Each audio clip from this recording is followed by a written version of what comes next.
ರಾಯರ ಸನ್ನಿಧಾನದಲ್ಲಿ ನೀಡುವ ಮಂತ್ರಾಕ್ಷತೆಯ ಮಹಿಮೆ ಪವಾಡವೇನು ಗೊತ್ತೇ? ರಾಘವೇಂದ್ರ ಸನ್ನಿಧಾನದಲ್ಲಿ ನೀಡುವಂತಹ ಮಂತ್ರಾಕ್ಷತೆಗೆ ಅದರದೇ ಆದ ಪವಿತ್ರತೆ, ಶಕ್ತಿ ಇದೆ. ರಾಯರ ಶಕ್ತಿಯೇ ಮಂತ್ರಾಕ್ಷತೆಯಲ್ಲಿ ಅಡಕವಾಗಿದೆ.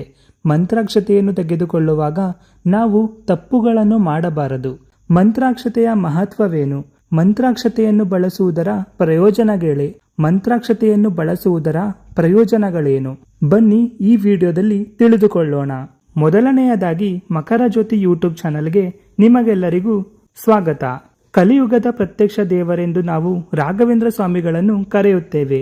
ಬೇಡಿದವರ ಇಷ್ಟಾರ್ಥಗಳನ್ನು ಈಡೇರಿಸುವ, ಸಂಕಷ್ಟಗಳನ್ನು ದೂರ ಮಾಡುವವರೇ ಕಲಿಯುಗದ ಕಾಮಧೇನು ರಾಘವೇಂದ್ರ ಸ್ವಾಮಿಗಳು.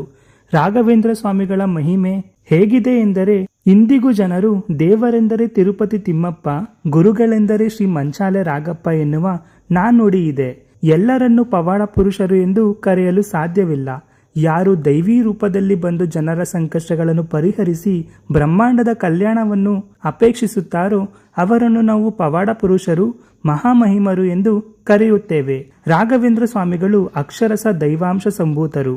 ರಾಘವೇಂದ್ರ ಸ್ವಾಮಿಗಳು ನೆಲೆ ನಿಂತ ಮಂತ್ರಾಲಯದಲ್ಲಿ ಹಾಗೂ ಇತರೆ ರಾಯರ ಮಠದಲ್ಲಿ ನೀಡುವ ಮಂತ್ರಾಕ್ಷತೆಗೆ ಎಷ್ಟೊಂದು ಶಕ್ತಿ ಇದೆ. ಮಂತ್ರಾಕ್ಷತೆಗೆ ಅಪಮಾನ ಮಾಡದಿರಿ. ಮಂತ್ರಾಲಯಕ್ಕೆ ಭೇಟಿ ನೀಡಿದಾಗಲೆಲ್ಲ ನಮಗೆ ಮಂತ್ರಾಕ್ಷತೆಯನ್ನು ನೀಡುತ್ತಾರೆ. ಅದನ್ನು ತಲೆ ಮೇಲೆ ಹಾಕಿಕೊಂಡು ತಕ್ಷಣ ಕೆಳಗೆ ಬೀಳುತ್ತದೆ. ಇದರರ್ಥ ನೀವು ಅದನ್ನು ತಪ್ಪಾಗಿ ತಲೆಯ ಮೇಲೆ ಹಾಕಿಕೊಂಡಿದ್ದೀರಿ ಎಂಬುದಾಗಿದೆ. ರಾಯರ ಮಂತ್ರಾಕ್ಷತೆಯನ್ನು ತಲೆಯ ಮೇಲೆ ಹಾಕಿಕೊಳ್ಳಲು ಅದರದ್ದೇ ಆದ ನಿಯಮವಿದೆ. ಮಂತ್ರಾಕ್ಷತೆಯನ್ನು ತಪ್ಪಾದ ರೀತಿಯಲ್ಲಿ ಬಳಸಿದರೆ ಅದರಿಂದ ನಮಗೆ ಅಪಾಯವಾಗಬಹುದು. ಯಾಕೆಂದರೆ ನೀವು ಮಂತ್ರಾಕ್ಷತೆಗೆ ಅಪಮಾನ ಮಾಡುತ್ತಿದ್ದೀರಿ ಎಂದರೆ ಅದು ನೇರವಾಗಿ ರಾಯರಿಗೆ ಮಾಡಿದ ಅಪಮಾನವಾಗಿರುತ್ತದೆ. ಉತ್ತಮ ಆರೋಗ್ಯಕ್ಕಾಗಿ ಮಂತ್ರಾಕ್ಷತೆಯಿಂದ ಹೀಗೆ ಮಾಡಿ. ಯಾವುದೇ ರೀತಿಯಾದ ಆರೋಗ್ಯ ಸಮಸ್ಯೆಯನ್ನು ನೀವು ಹೊಂದಿದ್ದರೆ ಅದನ್ನು ದೂರ ಮಾಡುವ ಶಕ್ತಿ ರಾಯರ ಮಂತ್ರಾಕ್ಷತೆಗಿದೆ. ರಾಯರ ಮಠದಲ್ಲಿ ನೀಡಿರುವ ಮಂತ್ರಾಕ್ಷತೆಯನ್ನು ಬಿಳಿ ಬಣ್ಣದ ಬಟ್ಟೆಯಲ್ಲಿ ಇಟ್ಟು ಅದನ್ನು ನಿಮ್ಮ ದೇಹದ ಬಲಭಾಗದ ದೇಹದಲ್ಲಿ, ಅಂದರೆ ಬಲಭಾಗದ ಜೇಬು ಅಥವಾ ಪಾಕೆಟ್ನಲ್ಲಿ ಇಟ್ಟುಕೊಳ್ಳಬೇಕು. ನಂತರ ಶ್ರೀಗಂಧವನ್ನು ಮತ್ತು ತುಳಸಿ ದಳವನ್ನು ನೀರಿಗೆ ಹಾಕಿ ಆ ನೀರನ್ನು ನಿಮ್ಮ ತಲೆಯ ಮೇಲೆ ಪ್ರೋಕ್ಷಣೆಯನ್ನು ಮಾಡಿಕೊಳ್ಳಬೇಕು. ಈ ರೀತಿ ದಿನನಿತ್ಯ ಮಾಡುವುದರಿಂದ ನಿಮ್ಮ ಆರೋಗ್ಯ ಉತ್ತಮವಾಗಿರುತ್ತದೆ. ಎಷ್ಟು ಮಂತ್ರಾಕ್ಷತೆಯನ್ನು ತಲೆಯ ಮೇಲೆ ಇಟ್ಟುಕೊಳ್ಳಬೇಕು?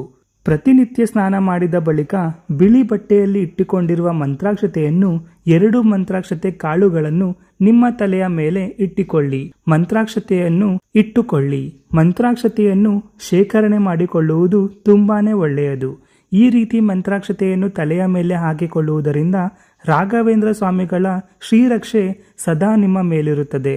ಮಂತ್ರಾಕ್ಷತೆಯನ್ನು ಸರಿಯಾದ ರೀತಿಯಲ್ಲಿ ಬಳಸಿದಾಗ ಮಾತ್ರ ಎಲ್ಲ ಕೆಲಸಗಳಲ್ಲಿ ಜಯವಾಗುತ್ತದೆ. ಮಂತ್ರಾಕ್ಷತೆ ಮಹತ್ವ.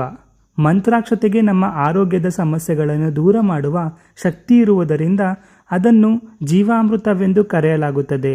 ಮಂತ್ರಾಕ್ಷತೆ ಎಂದರೆ ಮಂತ್ರಿಸಿದ, ಮಂತ್ರ ಪರಿಪೂರಕ ಹೊಂದಿರುವ ಅಕ್ಷತೆ ಎಂದರ್ಥ. ಮಂತ್ರಾಕ್ಷತೆ ದೇಹ, ಮನಸ್ಸು ಮತ್ತು ಆತ್ಮಕ್ಕೆ ಕವಚದಂತೆ ಕೆಲಸ ಮಾಡುತ್ತದೆ. ಮಂತ್ರಾಕ್ಷತೆ ಗುರು ಶಿಷ್ಯರ ಬಾಂಧವ್ಯವನ್ನು ಪ್ರತಿನಿಧಿಸುತ್ತದೆ. ಮಠಗಳಲ್ಲಿ ಬಂದಿರುವ ಭಕ್ತರು, ಅಂದರೆ ಶಿಷ್ಯರು, ಮಂತ್ರಾಕ್ಷತೆ ಇಲ್ಲದೆ ಮಠದಿಂದ ಹೊರಗೆ ಹೋಗಲು ಬಯಸುವುದಿಲ್ಲ. ಮಂತ್ರಾಕ್ಷತೆಗೆ ಸಂಬಂಧಿಸಿದ ಕತೆ. ಹಿಂದೆ ಅನೇಕ ಶಿಷ್ಯರು ರಾಯರ ಬಳಿ ಜ್ಞಾನವನ್ನು ಪಡೆದುಕೊಳ್ಳಲು ಬರುತ್ತಿದ್ದರು. ಅದರಲ್ಲಿ ಒಬ್ಬ ಬಡ ವಿದ್ಯಾರ್ಥಿ ಇರುತ್ತಾನೆ. ಆತನ ಶಿಕ್ಷಣ ಮುಗಿದ ನಂತರ ಆತನ ಬಳಿ ರಾಯರಿಗೆ ನೀಡಲು ಏನೂ ಇರುವುದಿಲ್ಲ. ನೇರವಾಗಿ ರಾಯರ ಬಳಿಗೆ ಹೋಗಿ, ಗುರುಗಳೇ, ನಿಮಗೆ ಏನನ್ನೂ ನೀಡಲು ನನ್ನ ಬಳಿ ಇಲ್ಲ, ನಾನೊಬ್ಬ ಬಡವ ಎಂದು ಹೇಳುತ್ತಾನೆ. ಆಗ ರಾಯರು, ನೀನು ಅದರ ಬಗ್ಗೆ ಚಿಂತಿಸಬೇಡ, ನನಗೆ ಅದರ ಅಗತ್ಯವಿಲ್ಲವೆಂದು ತನ್ನ ಬಳಿ ಇದ್ದ ಅಕ್ಕಿಯ ಕಾಳನ್ನು ತೆಗೆದುಕೊಂಡು ಮಂತ್ರವನ್ನು ಪಠಿಸುತ್ತಾ ಅದಕ್ಕೆ ಶಕ್ತಿಯನ್ನು ತುಂಬುತ್ತಾನೆ.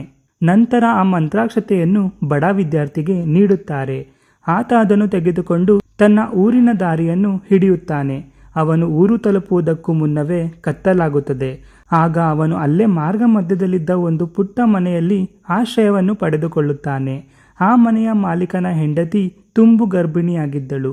ಆಕೆಯ ಗರ್ಭದಲ್ಲಿದ್ದ ಮಗುವನ್ನು ತಿನ್ನುವುದಕ್ಕಾಗಿ ಪಿಶಾಚಿಯೊಂದು ಅಲ್ಲಿಗೆ ಬರುತ್ತದೆ. ಆಗ ರಾಯರ ಶಿಷ್ಯ ಗುರುಗಳು ನೀಡಿದ ಮಂತ್ರಾಕ್ಷತೆಯನ್ನು ಪಿಶಾಚಿಯತ್ತ ತೋರಿಸುತ್ತಾರೆ. ಆಗ ಆ ಪಿಶಾಚಿ ಅಲ್ಲಿಂದ ಓಡಿ ಹೋಗುತ್ತದೆ. ಇದರಿಂದ ಆತನಿಗೆ ಆ ಕುಟುಂಬದಲ್ಲಿ ವಿಶೇಷ ಗೌರವ ಸಿಗುತ್ತದೆ. ರಾಘವೇಂದ್ರ ಸ್ವಾಮಿ ಮಂತ್ರ. ರಾಘವೇಂದ್ರ ಸ್ವಾಮಿಗೆ ಸಮರ್ಪಿತವಾದ ಈ ಅದ್ಭುತ ಮಂತ್ರಗಳನ್ನು 10 ಬಾರಿ ಪಠಿಸಿ. ಶ್ರೀ ಪೂಜ್ಯಾಯ ರಾಘವೇಂದ್ರಾಯ ಸತ್ಯಧರ್ಮ ರಥಾಯ ಚ ಭಜತಾಂ ಕಲ್ಪವೃಕ್ಷಾಯ ನಮತಾಂ ಕಾಮಧೇನವೇ. ನೀವು ಮಂತ್ರಾಲಯಕ್ಕೆ ಹೋದಾಗ ತುಂಗಾ ಸ್ನಾನ ಮಾಡದೆ ಹಿಂತಿರುಗಿ ಬರಬೇಡಿ ಹಾಗೂ ರಾಯರ ಮಂತ್ರಾಕ್ಷತೆಯನ್ನು ತರಲು ತಪ್ಪದೆ ಮರೆಯಬೇಡಿ. ಯಾಕೆಂದರೆ ರಾಘವೇಂದ್ರ ಸ್ವಾಮಿಯ 2 ಕಾಳು ಮಂತ್ರಾಕ್ಷತೆಗೆ ಅಷ್ಟೊಂದು ಶಕ್ತಿ ಇದೆ.